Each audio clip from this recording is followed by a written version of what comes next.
Alright guys, welcome back to another episode. I promised in the past that I'd get back to more educational videos in Numismatics 101. Also, I promised a friend of mine, he's the brother of the Scoutmaster of the troop that I volunteer with for the Boy Scouts. His name is Darion. He's a fellow YouTuber. He does a lot of stuff on everything German, literally. His webpage is called Magnificent Germany with Darion. And I promised him that I would do a video on German coins. I really suggest that y'all go check him out. It's a pretty cool channel. He does a lot of live streaming and he talks about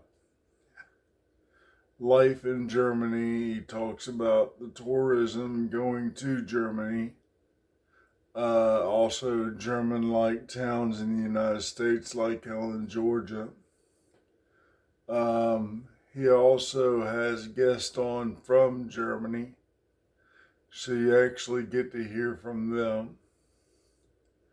And his favorite thing to talk about is something called spaghetti ice. Literally, it's a German dessert. It's not what you think it is. It's ice cream that's been squeezed through a small hole. And it looks literally like spaghetti, and usually topped with a strawberry topping of sorts. So it looks like a marinara on spaghetti. So they call it spaghetti ice, and apparently it's really good. I think they take white chocolate and they shave it on there and makes it look like the Parmesan. So anyway, getting back to what this video is about, we're going into collecting German coins. There are three categories. One I am going to skip because of sensitivity to a lot of my viewers. We are skipping the Third Reich part of the collection. That is history of the world, literally, and it's something that we can learn from. I do not condone what the Germans did during, I'm not going to say his name. I just don't condone what the Germans did during the Third Reich.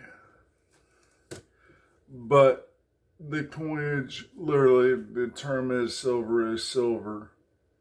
I only collect the coins for the historical value, not the fact that I am excited to have coins owned by the Third Reich. So we'll go into the first category. Back when there was a German Empire, the Germany was broken up into states. So we have coinage from the German states. That was up to World War I, literally from medieval times to World War I. After World War II, like I said, we're skipping the Third Reich. That is from World War I, the end of World War I, to World War II and afterwards. Then we go to the Federal Republic of Germany for the modern coinage. So let me switch camera angles and we will start with the German state coins. Be back in a minute. Let's get into what the German Empire was before we actually get into the coins. From medieval times till about 1815, the German Empire was part of the Holy Roman Empire, but the treaty of Vienna, passed that the dissolution of the Holy Roman Empire. And in 1815, the German Empire of Prussia, Bavaria, Saxony, Austria pretty much became its own empire. So as you see here, let me get a little closer on that. As you see, the kingdoms, the duchies, and the grand duchies of all these were pretty much the states within the German Empire. Even parts of France after the Franco-Prussian War, parts of France became part of the German Empire, which a few of my coins you will see come from those areas. Now, as you see here from the maps, the German Empire took up a lot of the European continent.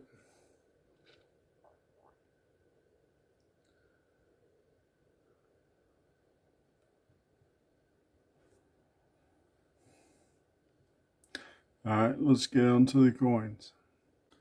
Alright, so first we start off with a coin with no date. It's known to exist from 1350 to 1500. This is from the German state of Strasbourg, Roberts. Like I said before, Strasbourg was a part of an area that is now France.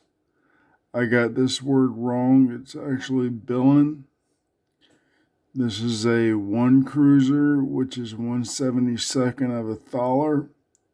And I will explain the term thaler here in a moment. It's silver and it's supposed to be Billon, Bilon. That is a silver alloy with an unknown content of silver, usually very small content. Again, you see fleur de lis in the center. You can barely see it, but there is a fleur de lis that is the symbol of France, the flower of life.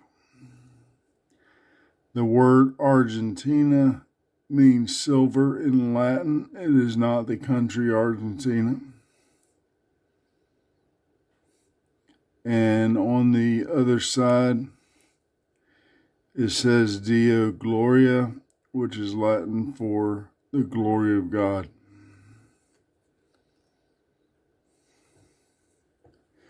After that, we go to the German state of Mainz. The reason why I collected the Mainz mainly is you see a Palatinate on there. My family has ancestry in the Mainz Palatinate area.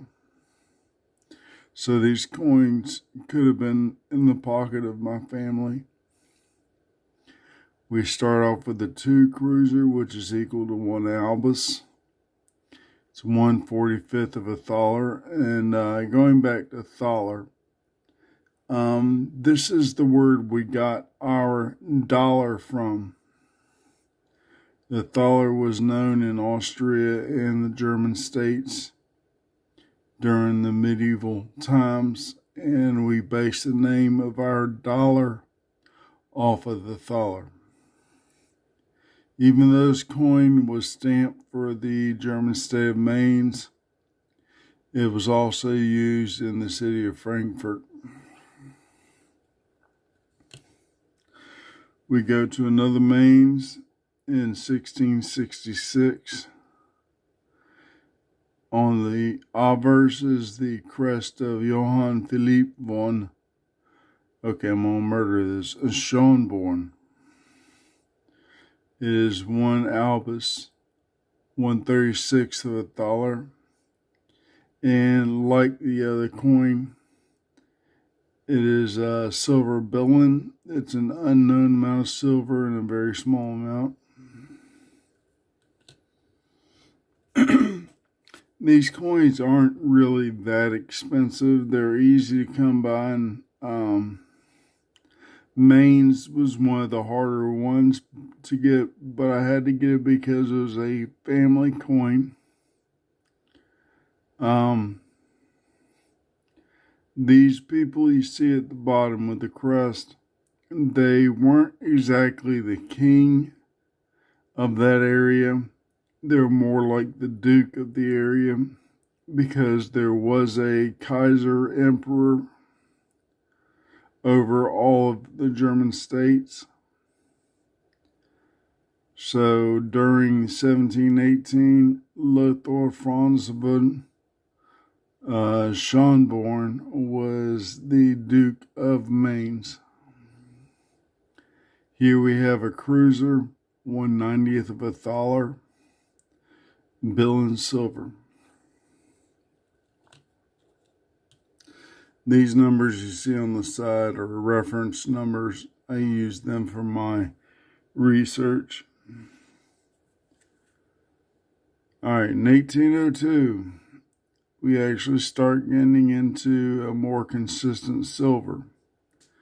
This is from further Austria, H. You see 1802-H. That is a mint mark. It's minted in Gunsberg. It's a 6 cruiser, 0.375 silver. This was under the Holy Roman Emperor Franz II. Now, again, you saw earlier that the Holy Roman Empire fell in about 1815.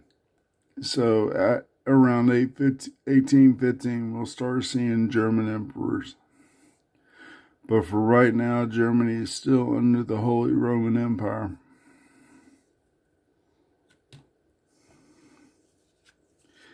(1808), the German state of Württemberg, 6 cruiser, 0.333 silver. So King Frederick I of Württemberg, he was the king of the state. He served under the Holy Roman Emperor.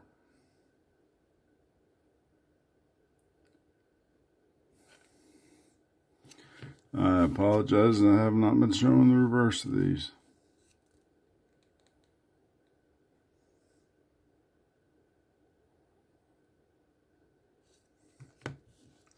I write all the information on the front and totally forget about the reverse. All right, now we go to 1810, SGH. I'm not sure what the mint SGH is. It's probably a Saxony mint. This is a German state of Saxony-Albertine. It is 1/12 of a dollar, 0.437 silver. Oh. The King of Saxony, Friedrich Augustus I. Friedrich Augustus I. Like I said, being the King of Saxony, he still served under the Holy Roman Emperor. He was like the governor of the state.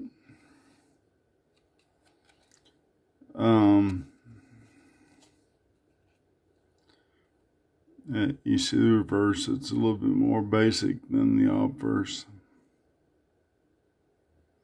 Which you find this with a lot of German state coins.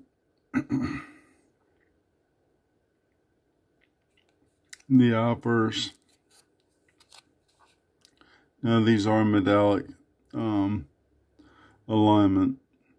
The obverse, even though this one's real worn, Usually they have a lot more detail. And the reverse is just kind of a basic lettering. Next we go to 1813. The German state of Prussia.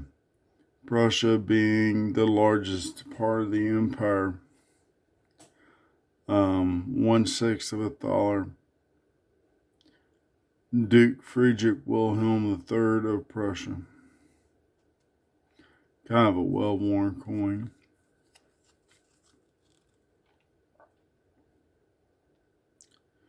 You see the A mint mark. The A usually means Berlin. This was mint in Berlin.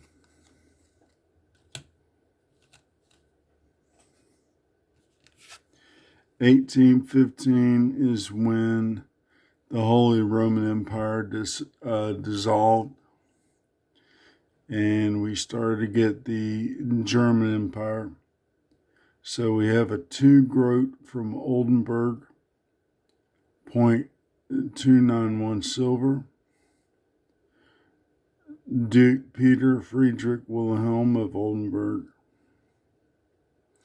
That's his royal crest.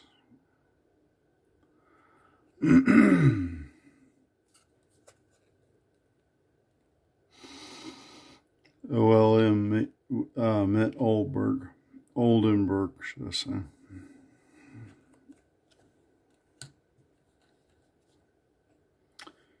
We go on to 1816, still with Oldenburg.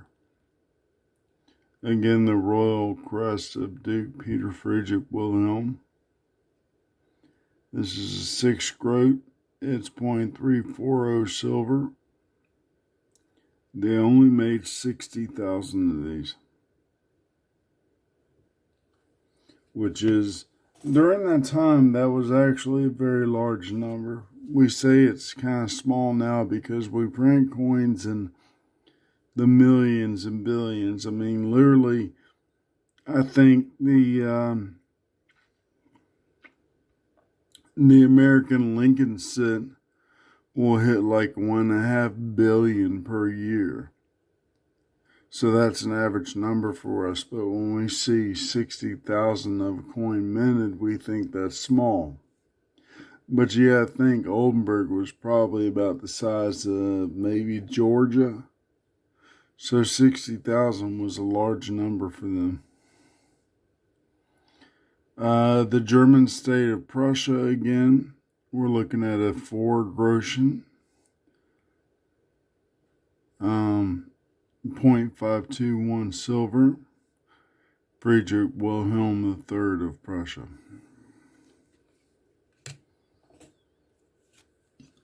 (1821) from Schaumburg Leap, 1/24 of a thaler, 0.368 silver. This is from George Wilhelm, Prince of Schaumburg Leap. This is his royal crest.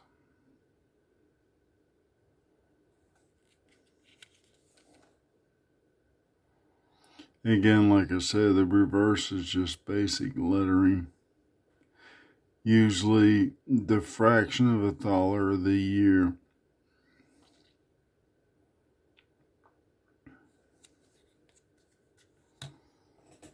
We go to 1835.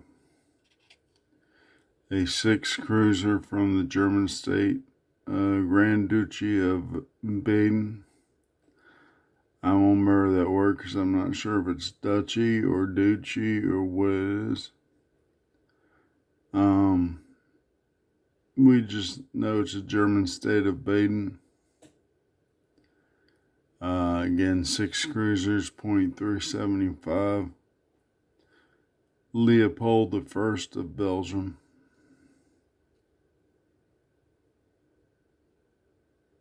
We have a Belgian being the Duke of a German state. Baden became part of Belgium later on in years.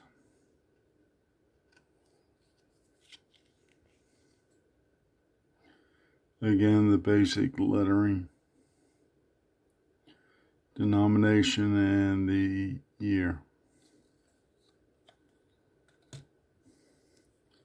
1840, the German state of Hamburg. 1 shilling, 0.375 silver. I'm not sure who HSK was. It says for Hans Schervenhoff. I'm not sure who Hans Knopf was. Again, this looks like a very small minute, but then again, you got to think about the size of Hamburg. It could be the size of one of our medium states, 143,000, almost 144,000 was probably enough for the citizens.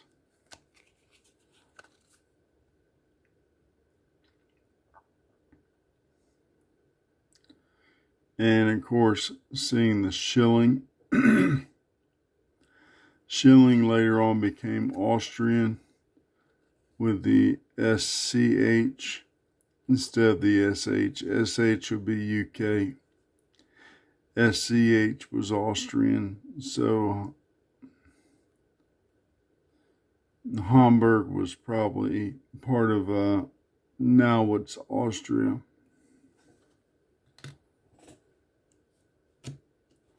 We go back to Prussia, 1843 for a 2.5 groschen. They actually called it a 2.5 silber groschen, being that it was silver. 0.375 silver. And Friedrich Wilhelm IV of Prussia. You see it says 2.5 silber groschen.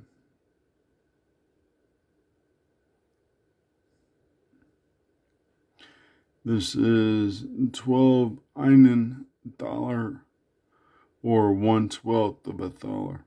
I'm not sure what German is for 12. My German guys would probably know this a lot better, but it's the German word for 12 einen dollar, meaning 1/12.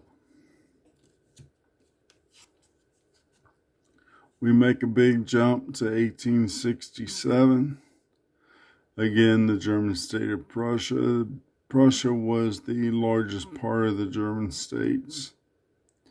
You have 2.5 silver groschen again, silver content of 0.375. King Wilhelm I of Prussia, he later became the German emperor.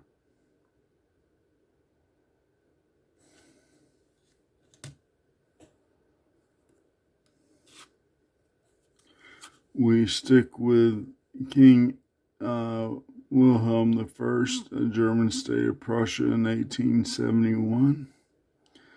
This is the $1. I have in very good condition. Some of my better coins were the crown size coins. Crown size being about the size of the English crown or the American silver dollars.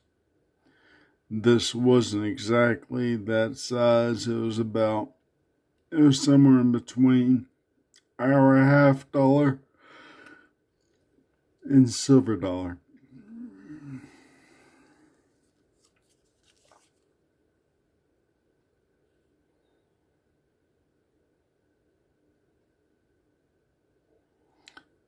Actually, one of the more gorgeous reverses. I do like this one.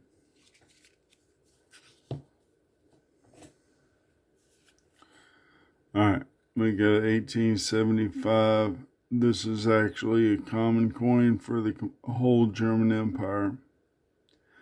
This is a 90% silver, 20 Pfennig. Again under Wilhelm I. This is the crest the German eagle of Germany, of course. The eagle of the German Empire. And then the basic 20 Pfennig reverse. It's a Deutschreich.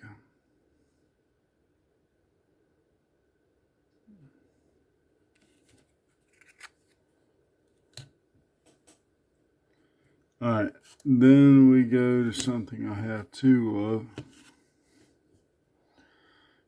This is a double-headed coin. I forgot what the actual term is for that. 1901, German state of Prussia. This is a two marks or two Reichsmarks. It's 9% silver. It's the Prussian bicentennial. Emperor Friedrich I of 1701, you can see in the background, and then Kaiser Wilhelm II, you see in the foreground with the helmet. So it's a celebration of the Prussian rule from Friedrich I in 1701 to the rule of Wilhelm II in 1901.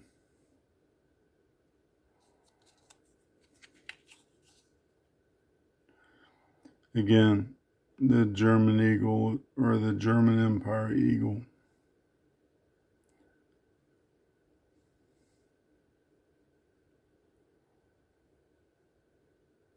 A really neat design. Always kind of like the German eagle. This is the same coin but toned. And then we go to 1902. Again, German Empire eagle. And 1902A. You see it down the bottom next to the tail feathers. That's the mint mark for Berlin. This is a one Reichsmark, 9% silver, under Kaiser Wilhelm II again.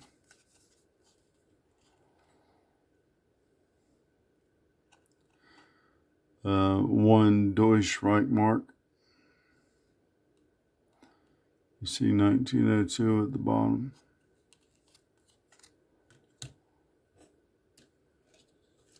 Another coin I have multiple of. Looks like the toner's got better detail. 1906 D. D is the mint mark from Munich. This is a half Reichsmark, 90% silver, again under Kaiser Wilhelm II.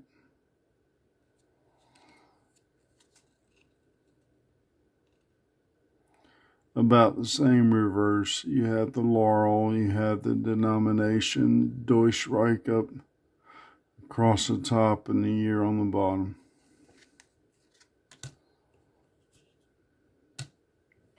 Now this, I believe, would be the Second Reich, so not the Third Reich as what would become here in a few years.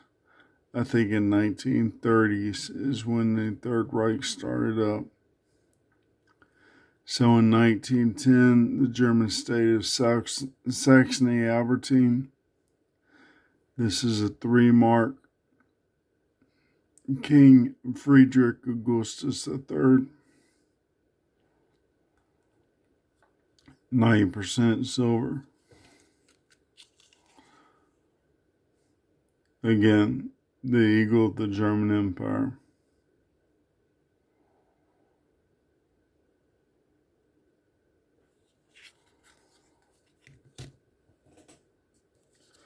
We go to another coin I have two of.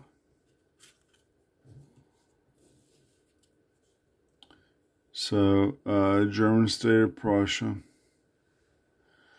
You have another 3 mark.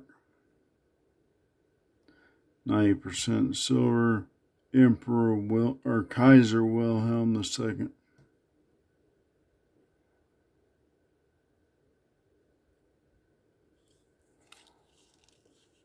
Again, the eagle of the German Empire.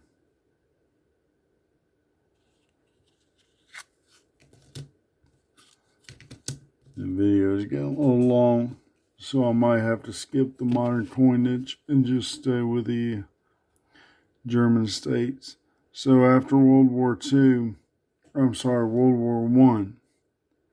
Germany was in a rebuild stage, and a lot of the coins were made out of cheap materials. This is known as the not gold or not geld. It was emergency money issued by Hessen. This was from the city of Worms. It's a tin finick made out of iron. So you can see rusty deterioration on it. Still has good detail, the crest with the key.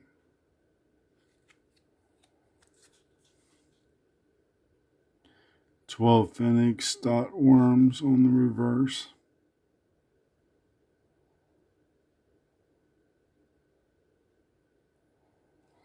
And there you go, that's German state coins. I will do the modern coins at another time. This video is kind of ran a little long.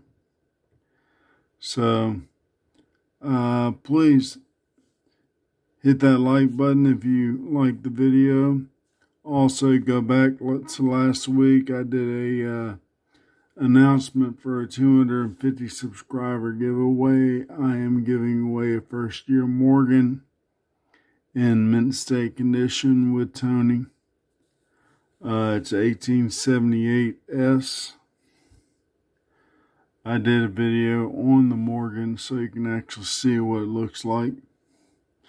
Please comment on the video for the 250 giveaway, where I did the announcement for it. That will get you entered into the giveaway. If you haven't subscribed, please subscribe. Make sure that your subscriptions are publicly seen. If I end up choosing you and I can't see my channel in your subscriptions, that will disqualify you from the drawing. Again, I hope you enjoy the video. Hit that like button, and we'll see you next week.